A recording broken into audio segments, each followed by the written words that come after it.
to get that mercy. It means to get that response from Krishna. By your love, Krishna is responding in this way.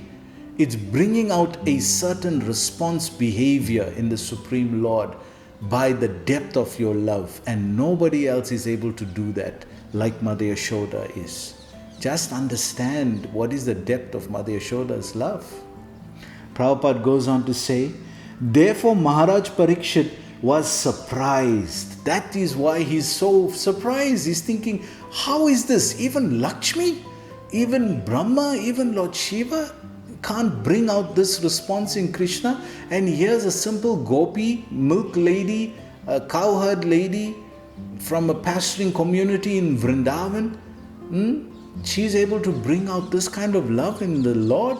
What is this love? So you can see this whole Leela and this whole month of Kartik, we're coming to the point of assessing what is love. So many beautiful poems and songs have been written about this in the material world. And we can make many jokes about this as well. But in essence, is it what love is all about? Because people have been grappling with this point for years and years and millennia. What is love? What is it all about? This is what we're getting to understand here. So Prabhupada goes on, what did Mother Yashoda and Nanda Maharaj do in their previous lives by which they got such a great opportunity? By the opportunity to be the affectionate father and mother of Krishna. What did they do in their previous lives that they got this chance? What did they do? We remember that they were Sutapa and Prishni. My sister's name is also Prishni. So we tease her that, you also was the mother of Krishna at one time. Of course, we say Das or Dasi, the servant. So Sutapa and Prishni were the original, they did the original austerities. And then from that they were able to take birth as Devaki and Vasudev. So what did Yashoda and Nanda Baba do? That's why we hear that prayer of the cowherd boys, that how much of piety did these cowherd boys do to be able to play with Krishna like this? Krita Kritam. How much of piety did they do to be able to play and jump on Krishna like this in the previous lives? And Krishna is saying at the end of the 7th chapter that after many lifetimes of piety, one comes now to practicing Krishna consciousness. So can you imagine how many lifetimes to get to this level of Mother Yashoda's love? What it takes to get to this level. So Prabhupada goes on to say, in this verse there are 3 negative pronouncements. Na, na, na. When anything is uttered 3 times, do it, do it, do it. One should understand that this is meant to indicate great stress on a fact. So like we know this famous verse, Harinama eva kevalam, kalo nastieva, nastieva, nastieva gatiranyata. That for this age of Kali, Harinam eva kevalam is the only way. Nastieva, no other way. Nastieva, no other way. Nastieva, no other way. So we're also getting that na lebhire in this verse. So it's in this verse we find na libhire, na libhire, na libhire. Yet Mother Yashoda is in the supermost exalted position, and thus Krishna has become completely subordinate to her. So just see Mother Yashoda's position, how she is able to bring out this level of subordination by Krishna out of her love. How is this? So it goes on. The word vimukta is also significant. So this is a very interesting word because we heard of moksha and we heard of mukti. But here when it comes to devotion, there's a word called vimukti. Vimukti, very special word. Let's see this word.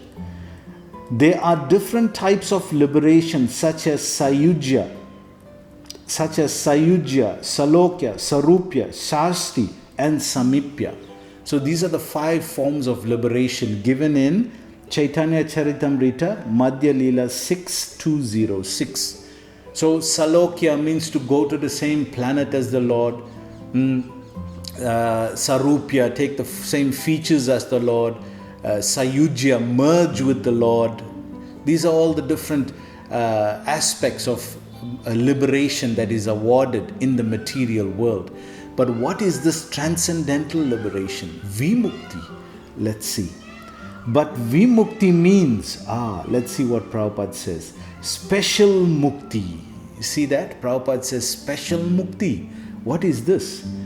When after liberation one is situated on the platform of Prema Bhakti, one is said to have achieved Vimukti, special mercy, special Mukti. When after liberation, now after you've attended this, perfected this material world, you've gone back to Godhead, there's even further?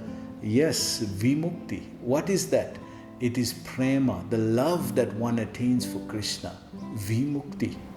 So just see how exalted the situation of a devotee of Krishna is. So exalted. Therefore the word Na is mentioned. That exalted platform of Prema is described by Sri Chaitanya Mahaprabhu as Prema Pumarto Mahan. So this is the definition of love. This is the definition of the goal of life, to develop love for Krishna. But if we don't know what that love is, then how do you develop it?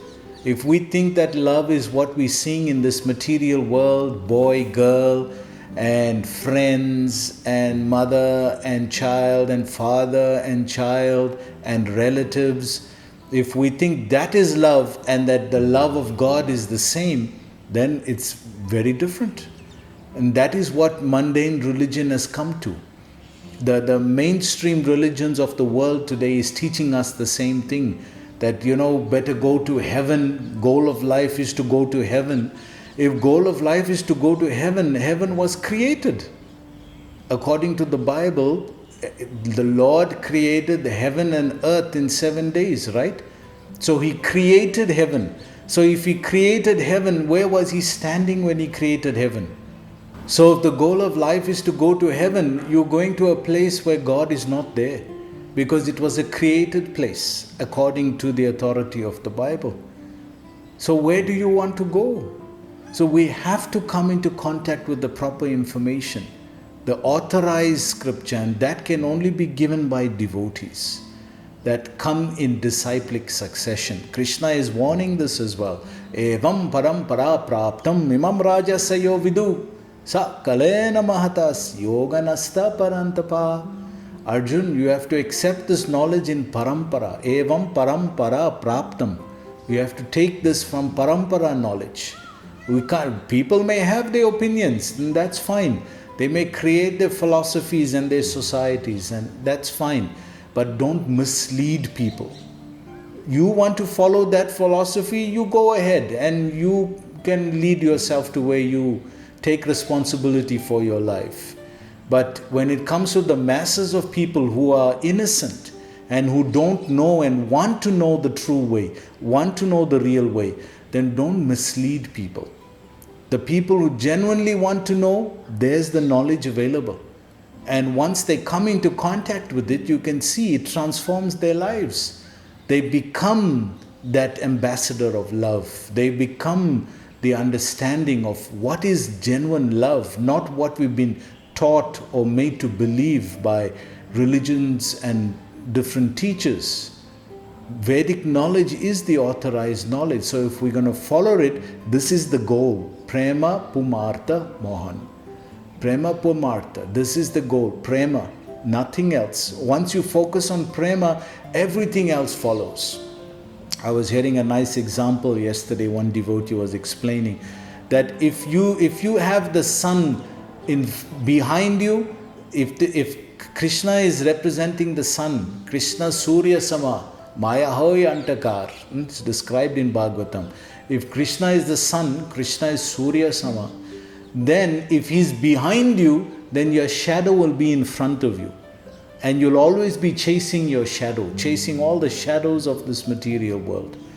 But if Krishna is in front of you, then your shadow is behind you, and your shadow will be chasing you. The shadow, all the shadows of this world that are so significant to us right now, name, fame, prestige, all these things that society has built up and made us believe is real and true. If we follow all that, then the shadow will be in front of us. But if Krishna is in front of us, then shadow is behind, and the shadow starts following us. We don't follow the shadow. So this is a very beautiful description that was given. He goes on to say, and Mother Yashoda naturally acts in such an exalted position in loving affairs. This is natural for her. It's not something she has to do. We are sadhana siddhas. We are trying to perfect our life through sadhana. For her, this is a natural state. Therefore, we need her association. Therefore, we need the association of those who follow the path of prema to understand what is real love, what is genuine love. Am I imagining what is love? Because let's face it, the sensation of love and the sensation of sentiment or sentimental love is almost the same, because we can force ourselves to feel sentimental, right? Oh, I love. We can force ourselves to feel sentimental, and most of the time it's pity that has transformed into sentiment, because we feel, oh, God will forgive. Doesn't matter, God will forgive. So we force ourselves to fall to this is how the mind tricks us. We start believing in the mind instead of believing in the spiritual master and who is following and teaching from Krishna. So we believe in the mind, and then when it doesn't work out, our hopes fail, then we start becoming pity. Oh, please have pity on me, have mercy on me. So that pity then, that pity, the feeling of feeling pityness then transforms into feeling, like a soft feeling in the heart. You feel all warm in the heart, they say. Just see how the mind tricks us. It's a vivid reality of life. The devotee has no other intention but to give you the truth. And once you hear the truth, you know it's the truth. You know how you're cheating yourself, and you know what is the truth. So are we just becoming self-centered and pity? Because pity is nothing but a reflection of self-centeredness. Pity is nothing but a situation of self-centeredness gone wrong. If it went right, it becomes ego. Self-centeredness gone right is ego. Self-centeredness gone wrong is self-pity.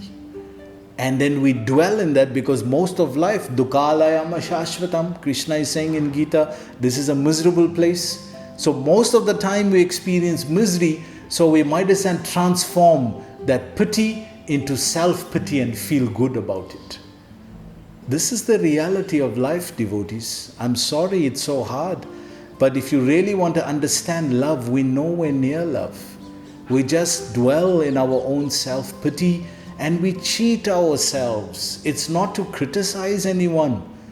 It's to let you know you're cheating yourself. So see what is the reality. See what is available. And stop cheating ourselves and understand what is true love. What is love of God and what is true love. This is true love. This expression that Mother Yashoda is showing to Krishna.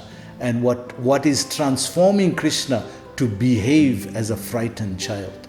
This is the power of pure love, pure unalloyed love. Prabhupada goes on to say, she is therefore a Nitya Siddha devotee. So as we were saying, we are sadhana siddhas. We are trying to attain perfection by sadhana. Mother Yashoda is a perfected being already, Nitya Siddha. We read this in Bhagavad Gita, chapter 15, text number 16. We read this there, that there are three levels, three beings, Arjuna. There's the Shara and the Akshara, and then there's the Supreme Being. That is why we never merge. This philosophy that we merge and become one with the light, we merge and become one with God, it's not a philosophy of Bhagavad Gita. Bhagavad Gita is saying Shara, there is the conditioned soul, and then Akshara, there is the liberated soul, and then is the Supreme Ishwar, the Supreme Being. So 3 levels, states of being, not that they all merge and become one.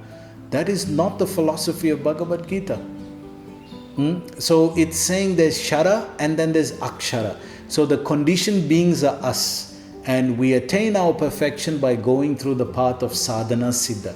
But we see Mother Yashoda is described here as Nitya Siddha. She falls in the category of Akshara. Actually, she's not even in that category. She's the eternal Ladini Shakti energy of the Supreme Lord. But she comes to show us so that we can see. If we don't see what is the example, how do you know what is possible? How do you know what is true love if you don't see it?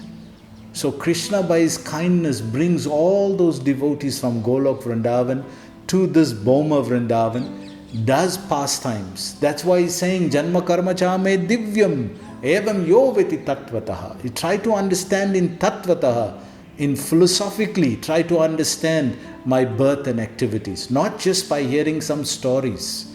You try to study it. Evam yo veti tattvataha. In tattvataha, study it as you study in school. So when you do that, then what is the result? Tyaktva puna janma naiti. You don't take another birth here in this world. Is there any other guarantee that we won't take another birth? No, everything else is binding us back here. Karma is binding us here. All the things we do, everything else is binding us and bringing us back here. But by studying Krishna's birth and activities, Tyaktva puna janma naiti. No puna janma, no another birth. And what happens to him? Mameti so Arjuna. He comes back to me. Arjun, that person comes back to me. Who can give any guarantee like that? Only Krishna can do that. So it goes on to say, an expansion of Krishna's Ladini potency. So we now also being introduced to this most exalted feature of Krishna, his Ladini potency. In the previous verse, we heard of the Yoga Maya potency that covers Krishna over so that he can have pastime. But now, what is the potency that gives him pleasure? We get pleasure from our senses in the material world. We so-called get happy with that for the moment, but we never get satisfied. Why are we not satisfied? Because Krishna can only enjoy Ladini Shakti. He cannot enjoy anything material. If material things can't satisfy us, where it's going to satisfy Krishna? What material things satisfied you in this world? Be honest. It made you happy for a moment. It never satisfied you. You are looking for satisfaction. And in this material world, you're not going to find it. Why? Because that which you tasted in serving the Supreme Lord comes from the Ladini Shakti. It doesn't come from the material energy. So we are just trying to squeeze out some enjoyment from matter. Because as soul, we are used to serving Krishna and experiencing that Ladini Shakti also by service. But when we come here, we all confused. We don't know what to do. We have to learn 1, 2, 3, learn ABC. And we start to learn and think that this is reality. When this is just a reflection of, and this is an illusion. So by serving Krishna, that is why when you come into contact with the holy name by chanting you come into contact with Krishna directly. Directly you with Krishna. Hare Krishna, Krishna Krishna, Hare Hare, Hare Rama, Rama Rama, Hare Hare. Directly you're in contact with Krishna. So in that contact, you feel that connection. You feel the soul is now coming into contact with its own nature, not with this material matter, material nature. So it feels more exalted. That's why there's gradations of enjoyment, even in our understanding. In Hinduism or in Vedic culture, there's what we call sukh or happiness, And then there's what is called Ananda, bliss. And higher than that is Samadhi. So this is what the devotees experience. They experience Samadhi, that exalted connection, in the service of the Supreme Lord, that just completely floods the heart in ecstasy, in love of God. So Mother Yashoda belongs to this energy. Prabhupada describes here his potency to enjoy transcendental bliss through expansions who are special devotees. So this personified, the Ladini Shakti, is Srimati Radharani. And an expansion of that is Mother Yashoda. This comes from the internal energy, not from the external energy. So this is a very exalted aspect of the philosophy of Krishna consciousness. And it's touched on here. Prabhupada ends up by touching on it in Brahma Samhita. Ananda Chinmaya Rasa Pratibhavita Abhir. Brahma Samhita 5.37. So it's describing this exalted exchange between Krishna and his Ladini Shakti, Srimati Radharani. Ananda Chinmaya Rasa Pratibhavita Abhir. Tabirya eva nijarupa kalabilabhir. Goloka eva nivasati akhilatma bhuto govindamadi purusham tamaham bhajame. That this Ananda Chinmaya Rasa, this rasa or mellow which is coming, spiritual mellow, the spiritual enjoyment. That's why Prabhupada would say we are connoisseurs of spiritual enjoyment. Material enjoyment has frustrated everybody. Everybody who has tried to enjoy in this material world became frustrated. That's what leads to renunciation, frustration. So it has its value. That's why even Maya has her value. She's meant to frustrate us until we realize can't get any enjoyment in this world. Everything is temporary. All the enjoyment is temporary. But the devotee is always Ananda Chinmaya Rasa. He's always connected at that level of mellow. So when he's enjoying in spiritual service to Krishna, he's also experiencing this Ananda Chinmaya Rasa, the spiritual mellow. And this is what Chaitanya Mahaprabhu is all about. He came to experience this Ananda Chinmaya Rasa. So we've just, at the end of such an exalted Leela, just touching on who Chaitanya Mahaprabhu really is. Who is this Chaitanya? What is he? What has he come to experience? What has he come to teach? Because this is now the starting, we're just about starting only of who Chaitanya Mahaprabhu is and what he's come to give at the end of such an exalted Leela as Mother Yashoda's Leela. So just imagine the depth of Gaudiya Vaishnavism and the philosophy of Krishna consciousness. Unbelievable depth.